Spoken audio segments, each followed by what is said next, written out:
Halo teman-teman, jumpa lagi bersama saya di Freddy Kako Channel. Video saya kali ini, saya akan mereaksi sebuah video dari salah satu podcast ya, di mana di situ dibahas tentang Roy Suryo yang kenapa ya mereka begitu ngotot untuk mencari keberadaan ijazahnya Pak Jokowi. Nah, ungkapan dari isi podcast itu menyatakan bahwa ada bohir di balik semuanya itu.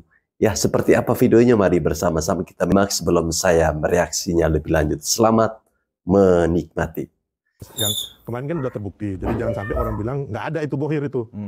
Bohir itu benar ada gitu. Cuma nggak bisa buktikan gitu aja. Kan ada buktinya, makanya belum dibuka. Bohir ada guys. Kan kemarin kejelasan dibuka, makanya saya bilang sama Roy Suryo, CS, ya kan kemarin sampai meminta suruh saya atau si siapa namanya Ngabalin itu, Mas Bang Ngabalin, sumpah di atas Al-Quran sama Alkitab. Saya kasih tahu Roy. Wah, agak lain kamu ini. nggak ngerti mengenai Kristen ya. Di Kristen itu nggak boleh ada sumpah, Bang. Iya. Jadi Nggak Anda sembarang. nanti masuk ke pasal penistaan agama. Gitu. Jadi makanya kemarin Gus Nur, ya kalau di Islam ya saya nggak tahu persis juga, tapi kalau saya lihat kenyataan, makanya Gus Nur sama Bambang Tri itu dihukum ada pasal penistaan agama, Bang. Ya betul Karena ya. waktu mereka podcast kayak kita gini, Iya. itu ada sumpah mubahalah di atas Al-Quran. Betul, Gus Nur. Ya, jadi Roy saya Betul, kasih tahu, betul. kalau Anda Ingat tidak saya. mengerti apa-apa, jangan so tahu, gitu loh.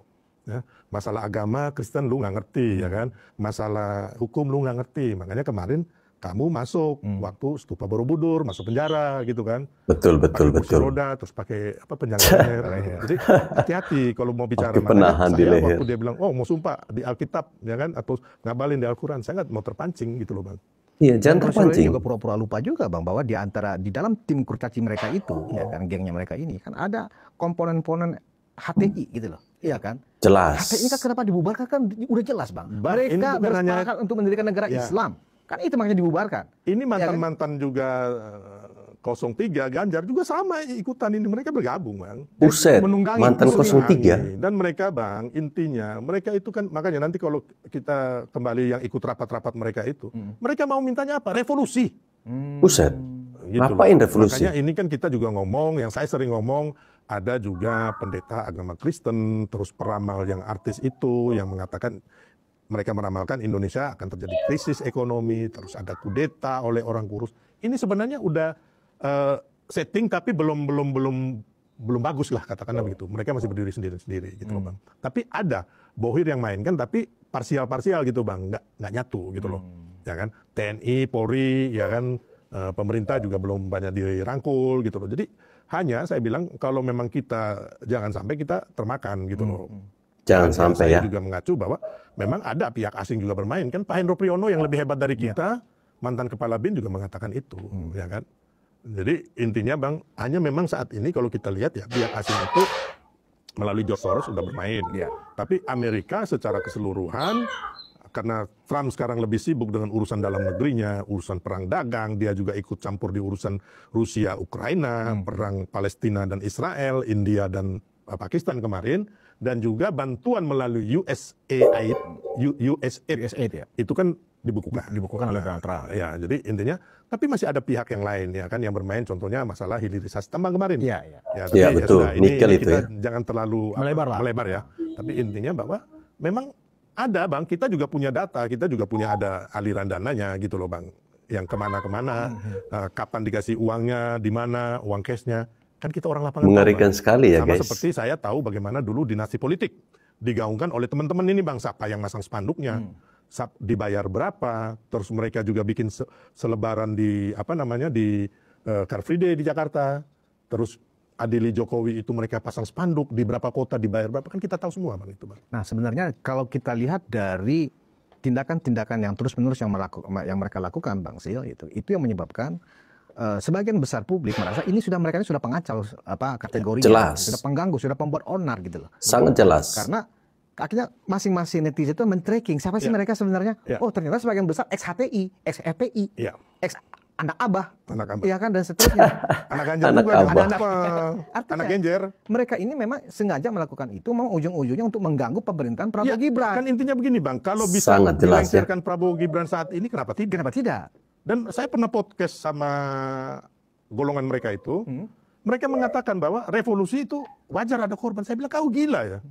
Saya tidak mau satu anak pun di Republik ini, anak merah putih itu terbunuh ataupun jadi korban. Kalau saya akan di depan melawan kalian. Saya nggak peduli kalian siapa. Tapi mereka Bang mengatakan bahwa wajar di revolusi itu ada korban. Gila ya? Oh, berarti di dalam grand design mereka ini, ya, rencana besar mereka adalah melakukan revolusi. Iya. Berarti otaknya sudah Saya yakin, dicuci. Bang. Nah, itu podcast saya ada dengan mereka. Nanti saya kirim ke Abang. Namanya, saya podcast sama namanya Asnil Tan. Dan dia mengatakan itu. Di podcast itu bahwa wajar dalam revolusi ada korban. Nah, gitu loh. Kan ini bagian dari mereka. Apanya yang revolusi, Bang Sil? Yang namanya revolusi itu kan benar-benar kayak itu pun nyaris revolusi, ya kan? Itu kan harus didukung oleh Ya, harus, mayoritas. Bang. Karena kan gini, Bang. Mereka itu kan minoritas sekarang. Ya, gitu tapi loh. kan mereka ingin agar HTI dan FPI juga hidup kembali. Makanya mereka ingin Anies Baswedan menang itu. Oh. Kan ada videonya. Iya, Saya lupa iya. siapa namanya. Dia bilang kalau Anies Baswedan menang, ya kan, nah, FPI bisa hidup kembali. HTI bisa hidup kembali. Kan ada videonya. Oh, iya, iya. Nah, nanti boleh lah di podcast ini. Mengerikan potongan sekali video ya, itu guys. Ditampilkan, Bang. Jadi Iya, kita iya. bukan memfitnah orang. Yang Asnil Tan pun nanti saya kirim, Bang. Bahwa ada pernyataan mereka bahwa wajar dalam revolusi itu ada korban. Jadi sebenarnya isu ijazah palsu, ya kan, isu pemakzulan hanyalah semacam strategi komunikasi atau cara dibikin dulu rusuh secara gagasan di tingkat publik. Ya, Jadi kan hanya kan hanya begini. pemantik aja sebenarnya. Makanya isu ijazah palsu ini ya kan kembali lagi Bang akan gagal setelah nanti tentunya Polda Metro Jaya akan menetapkan secepatnya. Makanya kita minta Polda Metro Jaya secepatnya menetapkan para tersangka. Ya, Gitu loh, Bang. Jangan biar jangan segera ya. berkeliaran. Iya, jangan lama-lama gitu loh. Karena apa? Harus ada tersangka. Udah jelas-jelas orang menuduh Pak Jokowi, mereka menuduh Pak Jokowi, mereka nggak punya bukti, Bang. Dan tidak ada putusan pengadilan mengatakan bahwa ijazah ini palsu, itu pidananya udah jelas. Mau cari pakar pidana atau apa namanya pengacara paling hebat dari manapun, Bang, dari Kutub Utara, kayak dari Afrika Selatan, mereka pasti sepakat dengan saya bahwa orang-orang ini pasti masuk penjara, gitu loh. Jelas, Kecuali harus Pak Jokowi, dimasukkan ke dalam penjara ya guys. ya kan? Tapi kalau mens reanya sudah ditemukan, Nggak bisa, walaupun tetap dimaafkan aja. tetap jalan, Tetap Bang. jalan, Gitu loh. tetap Kan jalan. ini bukan unsur pemaafan, Ya. gitu loh. Ya kan ini kan unsur pidana ya. Ya, ada unsur pidananya gitu loh. Nah, jadi sebenarnya ini perlu kita tegaskan, Bang Sylvester, agar publik ya yang ragu-ragu ini ada apa sih sebenarnya? Dengan kita diskusi Jadi gini, seperti saya ini, ya kan? mengatakan kepada seluruh anak bangsa kita bahwa isu pemaksulan yang sekarang kirim surat dan ijazah palsu ini adalah hal-hal konyol yang dibikin oleh para pecundang, Bang. Dan semua argumentasi mereka, fakta-fakta hukum dari mereka itu nol besar. Telur unta yang besar Abang tahu, nah, itu. Jadi nol, Bang. Telur Rismon unta, bilang guys. Dia mau penelitian kayak Roy Surya. Kalian siapa? Kalian siapa gitu loh. Ya kan, kalian bukan pihak resmi Gak yang bisa jelas. menentukan ini benar atau salah. Terus kalian juga tidak memegang yang mau diteliti ini yang palsu atau yang asli. Belum pernah mereka yang diteliti itu apa gitu loh. Gitu loh. Hasil kan bicara konyol tadi ya. Iya. Tahu nggak yang paling konyol lagi apa? Apa itu, Bang? Ketika Refli Harun yang katanya ahli tata negara bikin polling, ya kan, bahwa hampir 90 sekian persen, ya kan, Harusnya 100%. itu Salah dia. palsu. Harusnya 100%. Bang. Dia belajar metodologi nggak sih gitu loh? Ya, kan, makanya gitu loh. kalau dibandingkan Burhanuddin Mutadi, Ya, jauh. ya kan dengan mereka Pollingnya punya ya integritas orang-orangnya dan dia. Berkali-kali hasil surveinya ini dipakai dalam perpolitikan nasional. Ya, Itu paling konyol menurut saya sebagai seorang akademisi melakukan survei seperti itu. Bukan Di kanal YouTube-nya melakukan polling, ya kan, itu konyol sekali. ya Bang. konyolnya itu bukan lagi bagaikan langit dan bumi, Bang. Bagaikan langit dan dasar samudra. Galaksi. Iya, iya. Nah, ini perlu kita sampaikan, Bang Sir, agar ya masyarakat awam yang menonton acara ini dan juga banyak menonton episode-episode podcast yang ada di YouTube, ya kan, itu kemudian nggak gampang terjebak dengan hasutan agitasi yang mereka lontarkan secara masif berulang-ulang setiap hari gitu loh. Makanya Bang, saya bilang tadi, apa yang dibangun mengenai ijazah palsu ini, dalil-dalilnya Roy CS Rismon dengan penelitian apapun, Bang. Apalagi penelitian ini kan sangat kontradiksi. Umpamanya, contohnya mereka bilang, mukanya Pak Jokowi itu yang pakai kacamata ada kumis itu di ijazahnya itu mukanya Dumatno. Sedangkan kalau umpama tahun 85 dipalsukan, Dumatno lahir 77, Bang. Usianya baru 8 tahun.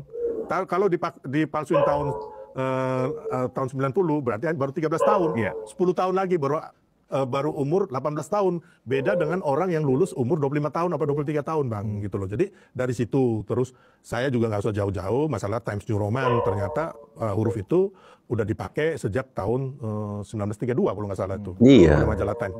Saya yang awam aja mengatakan bahwa ini sudah ada kontradiksi, Bang. Belum lagi kalau kita melihat hasil penyelidikan dari Mabes Polri dan hasil penelitian dari laboratorium forensik yang mengatakan bahwa ijazah Pak Jokowi itu yang diteliti laboratorium forensik itu ijazah asli, hasilnya identik atau sama, serupa dan sebangun dengan ijazah asli temannya Pak Jokowi. Gitu loh Bang. Ini yang saya percaya, dan juga pernyataan dari UGM sebagai kampus yang mengeluarkan ijazah asli Pak Jokowi itu, menurut saya ini aja. Kalau mereka ini Bang, dia mau telitinya jungkir balik, kaki ke atas, tangan ke bagaimana, ini bohong semua Bang. Nol, nah, telur bulat, burung onta itu Bang. Ya, jadi. Dan mereka punya otoritas apa, sertifikasi apa yang mereka miliki sehingga mereka seolah-olah nggak ada. harus pengakuan mereka lah baru Nggak punya otoritas sama sekali. Digital forensik mereka lah yang dianggap ini baru benar. Seolah-olah kan begitu yang dibangun oleh mereka. Ya itu juga yang mau dibangun oleh Pak Anton Purnawirawan Jenderal yang 300 orang ini. Kalian siapa? Gitu loh. Ya kan? Kalian hanya 300 orang. Suara kalian 300 sama dengan suara saya 1 orang, suara abang 1 orang, ya kan? Sama tukang warteg 1 orang, direktur utama perusahaan sama. Dan kalian belajar lagi lah mengenai hukum dan ketatanegaraan supaya jangan konyol. Makanya kalau orang partai ini, ya kan, orang PDIP itu siapa dia nama itu? Parera itu kau belajar lagi Parera. Hugo gitu. Parera. Hugo Parera. Kau belajar lagi mengenai konstitusi. Orang NTT. Supaya jangan ngomong ngawur gitu, biar nggak diketawain orang gitu loh. Oke, Bang Sil. Kayaknya tinggi nih Bang Sil. Terakhir nih Bang, tentang Pak Jokowi ada di panggung politik atau tidak ada di panggung politik. Sementara kita semua tahu Pak Jokowi itu adalah manusia politik.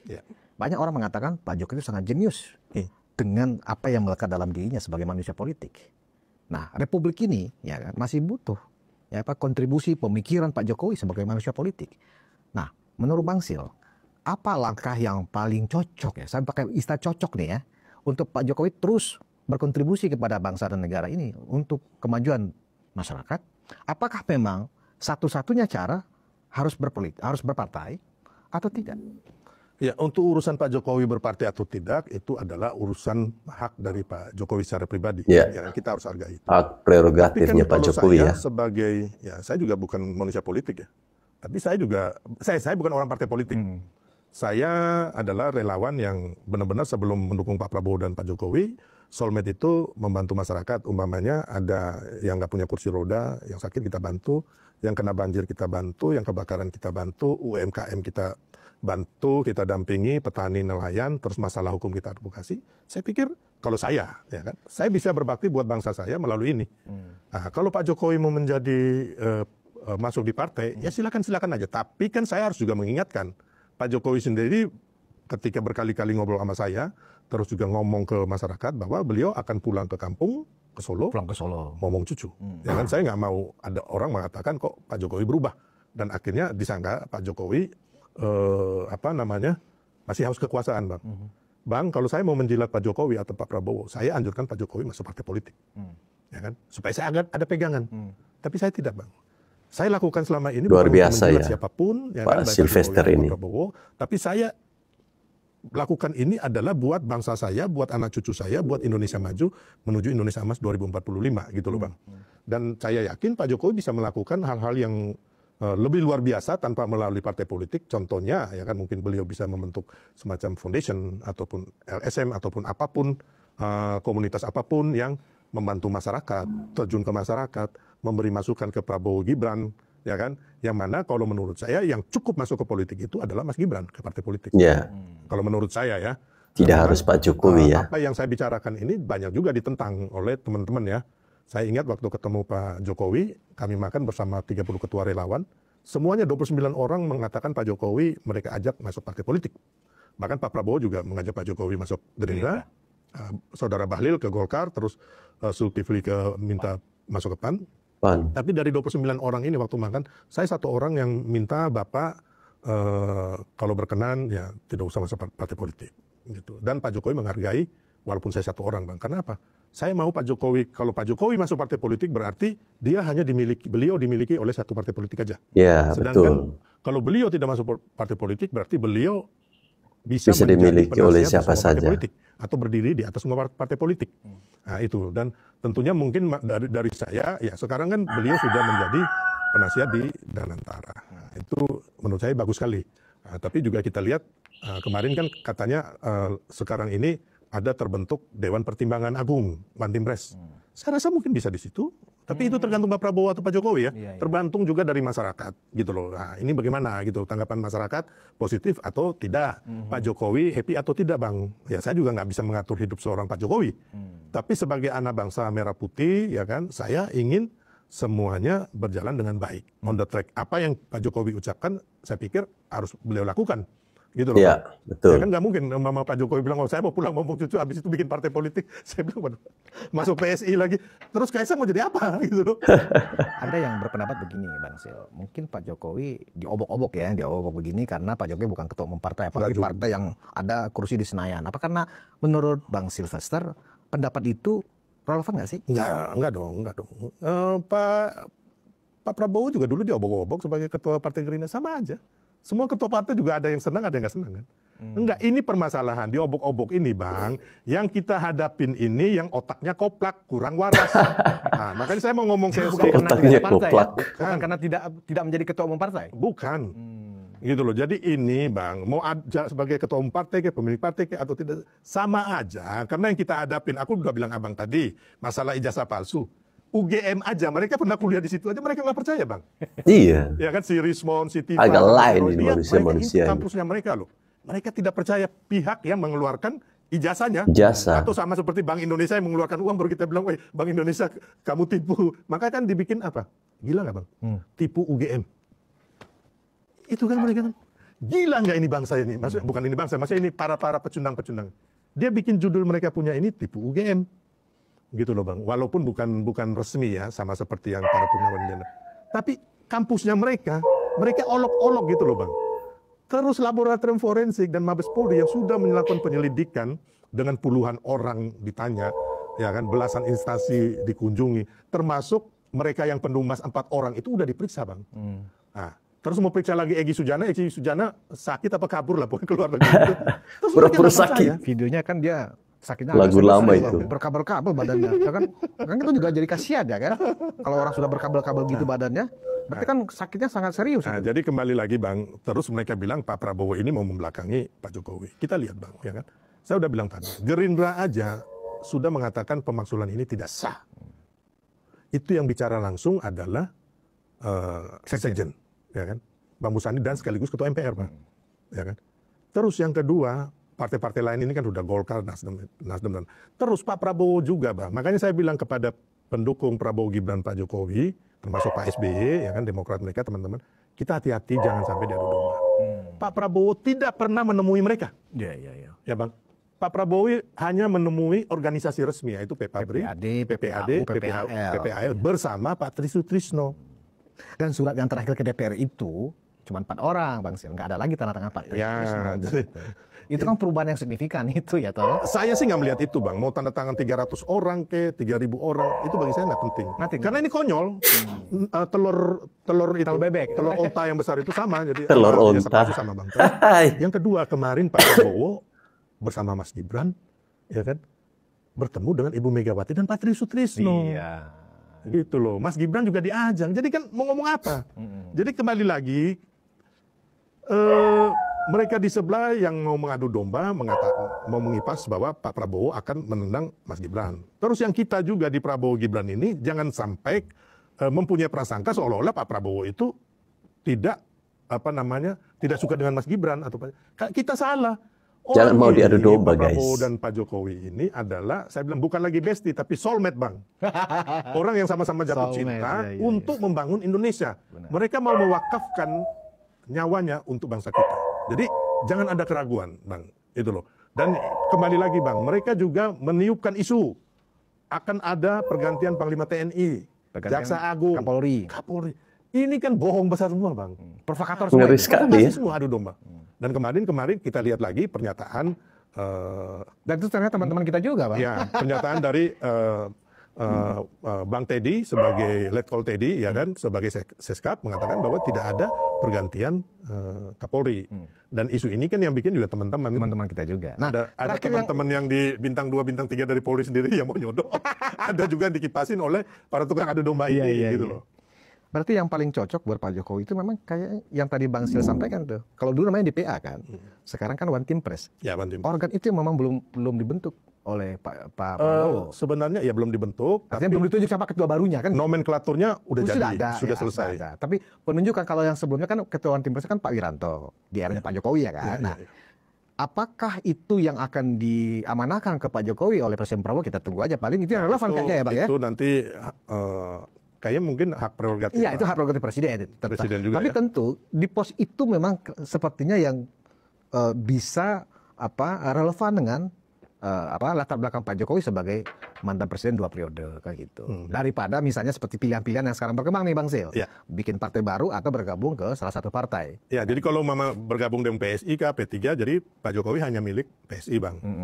PSI. Terus, pendukung Pak Jokowi kan tersebar sampai kemanapun gitu. Hampir semua partai ada. Mungkin even di PKS maupun PKB juga ada itu, ya kan. Di Demokrat juga mungkin ada gitu, ya kan. Jadi akhirnya ruang geraknya hanya satu partai aja, Bang. Terus kalau mau di PSI nanti Mas Gibran gimana? Nganggur, ya kan? Kaisang. Iya. Ya bukan saya sih lebih bukan karena saya ini mendukung Pak Prabowo dan Pak Jokowi secara membabi buta atau menjilat, Bang. Saya mendukung secara akal sehat, secara waras, yang terbaik buat bangsa kita. Apa itu yang saya kemukakan.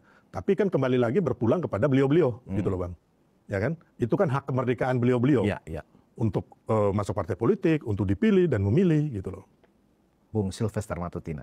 Teman-teman, podcast yang isinya daging semua ya. Isinya daging semua. Saya dari tadi saya menyimak bahwa di mana di awal video disampaikan bahwa katanya ya orang-orang yang ya gerombolan Roy Suryo CS ya yang mempersoalkan ijazahnya Pak Jokowi itu ternyata atau diduga ada bohir di belakangnya. Ya kalau saya bukan menduga lagi ya, bisa kita katakan iya, bohir ada. Kalau nggak ada, tidak mungkin mereka sampai seberani itu. Ya, tidak mungkin mereka sampai pada titik ini ya terus-menerus untuk mencari sebuah pembenaran. Ya, kalau teman-teman menonton video-video saya sampaikan bahwa yang dilakukan atau yang dicari oleh Roy Suryo CS ini bukanlah sebuah kebenaran, melainkan sebuah pembenaran. Kenapa saya berani sampaikan bahwa yang mereka cari itu adalah sebuah pembenaran? Ya, bisa kita kasih pembuktian bahwa ketika UGM sudah menyampaikan Pak Jokowi pernah kuliah di sana, seharusnya di situ sudah selesai masalahnya. Tapi karena pembenaran yang mereka cari, ya, jadi mau siapapun yang menyampaikan itu tidak akan dipercaya oleh mereka. Mereka ini memaksakan kita ini untuk percaya dengan apa yang mereka omong. Itu namanya mencari sebuah pembenaran. Ya, memaksakan kita. Jadi kita masyarakat Indonesia yang merasa diri ya, otaknya masih waras, jangan mudah dibuat bego oleh manusia-manusia brengsek ini. Kemudian ada sebuah kalimat atau kata yang disampaikan oleh Abang Silvester tadi, dan ini juga sudah atau sering saya duga ya, bahwa ternyata di balik semuanya ini ada kebangkitan FPI, ada kebangkitan HTI. Ya, teman-teman coba perhatikan. Siapa sih pengacaranya Roy Suryo itu? Ya, dia itu kan ya, si Tompel itu kan mantan pengacaranya HTI. Ya, bahkan orang-orang yang teriakin, ya, yang meneriaki tentang ijazahnya Pak Jokowi, mereka ini rata-rata alumni HTI dan juga FPI. Jadi tidak heran mereka ini getol supaya Anies Baswedan bisa menjadi presiden. Biar apa? Biar FPI bisa naik kembali. Biar HTI bisa bangkit kembali. Ya. Tapi sampai kapanpun niat busuk Anda itu tidak akan tercapai. Kecuali Anda kembali ke Yaman sana. Kecuali Anda kembali bersama onta ke sana. Baru bisa abah Anda menjadi presiden Republik Indonesia. Ya, Bapak Prabowo pernah mengalami itu. Ketika Bapak Prabowo bersama orang-orang FPI, apakah beliau pernah merasakan sebuah kemenangan saat mencalonkan diri sebagai presiden? Tidak kan? Ketika kesadaran itu mulai muncul dari seorang Bapak Prabowo Subianto, lalu dia memilih untuk bergabung bersama Bapak Jokowi dan memilih Gibran Rakabuming Raka sebagai calon wakil presiden, maka di situ ada sebuah kemenangan, bahkan telak. Ya, jadi jangan, ya sekali lagi saya sampaikan, jangan mau diadu domba oleh manusia-manusia perusak bangsa. Jangan mau diadu domba oleh orang-orang FPI maupun HTI. Ya, mereka ini kan kesal. Mereka ini kan sakit hati dengan Pak Jokowi. Ya, mereka menginginkan agar orangnya mereka, ya, si abahnya ini naik menjadi presiden. Kalau abahnya jadi presiden, ya dengan mudah bagi HTI untuk menjadikan Indonesia ini sebagai negara Islam. Itu tujuan mereka. Ya, itu tujuan mereka. Jadi kita sebagai anak-anak Nusantara yang asli, bukan pendatang ya, bukan kayak yang Ono datang merantau, sudah 100 tahun gak balik-balik, tapi gak tahu diri. Kita wajib, ya, sebagai anak Nusantara yang asli, kita wajib mempertahankan bangsa ini dari keutuhan, dari rongrongan manusia-manusia sampah perusak Nusantara ini. Ya, jangan sampai kita yang jumlahnya lebih banyak dikalahkan oleh segerombolan manusia itu. Sangat disayangkan ketika ada wajah-wajah pribumi yang ikut terlibat di dalamnya. Ya mungkin mereka ini otaknya sudah dicuci. Ya, Roy Suryo ini sangat memalukan bagi saya, teman-teman. Kenapa? Dia ini kan mantan pejabat. Seharusnya dia memberikan contoh, memberikan teladan bagi sesama anak bangsa. Tapi apa yang dia buat hari ini tidak menunjukkan kedewasaannya, tidak menunjukkan bahwa dia pernah menjadi seorang pejabat di Republik ini. Dia pernah hidup dari uang rakyat, dari pajak rakyat. Roy Suryo ini tidak pernah tidak bosan-bosan ya Roy Suryo. Tidak pernah kapok.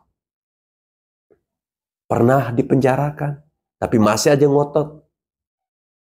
Ya. Jadi mau sampai kapanpun Anda mempersoalkan ijazah Pak Jokowi, Anda tidak akan menang. Tapi saya meyakini bahwa setelah ijazahnya itu tidak berhasil, entah isu apa lagi ya. Entah isu apa lagi. Selain pemaksulan Wakil Presiden Gibran Rakabuming Raka yang dilayangkan oleh beberapa oknum purnawirawan melalui surat yang ditujukan kepada DPR. Tapi mereka lupa. Ya, mereka lupa. Kalau presiden dan wakil presiden itu dipilih langsung oleh rakyat. Bukan dipilih oleh DPR. Bukan dipilih oleh DPD. Ya. Jadi yang berhak untuk memaksulkan atau untuk menurunkan presiden dan wakil presiden hanyalah gerakan rakyat. Jadi apa yang Anda lakukan saat ini, ya itu sama dengan seperti yang disampaikan oleh Abang Sylvester tadi, ya orang-orang koplak. Ya, koplak semua. Orang-orang bodoh semua. Niatnya mereka ini kan supaya apa ya? Ingin mengadu domba hubungan antara Pak Jokowi dengan Pak Prabowo. Niatnya mereka ini kan supaya Gibran ini bisa jatuh reputasinya. Tapi mereka lupa bahwa masyarakat Indonesia sudah terlanjur mencintai keluarga Pak Jokowi. Itu yang mereka lupa sampai hari ini. Jadi mereka, ya, makanya mereka ini mati-matian ngotot mencari sebuah pembenaran agar masyarakat percaya dengan apa yang menjadi omongannya mereka selama ini. Ya, teman-teman perlu diingat, sekarang zaman sudah canggih. Hati-hati dengan teknologi AI. Ya, hati-hati. Teknologi itu kadang-kadang bisa membodohi kita. Ya. Buat kita yang kadang melihat sesuatu tanpa mencari tahu, langsung percaya, itu hati-hati. Ya, hati-hati. Bahkan ada beredar sebuah video, di situ dibuat seolah-olah Pak Jokowi ini ditangkap. Seolah-olah Mas Gibran ini ditangkap. Ya, itu hasil dari AI. Jadi sekali lagi, jangan mudah mempercayai hal itu ya. Jika Anda masih mencintai Nusantara ini, dengarlah omongan-omongan orang yang benar-benar punya niat yang tulus untuk membangun Nusantara ini. Ya. Jangan seperti Refli Harun, sakit hati karena dipecat, membuat survei abal-abal. Ya.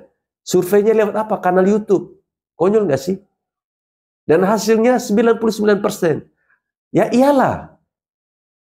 Kalau Anda melakukan survei di kanal YouTube, yang jelas kan subscriber Anda itu kan ya orang-orang Anda semua.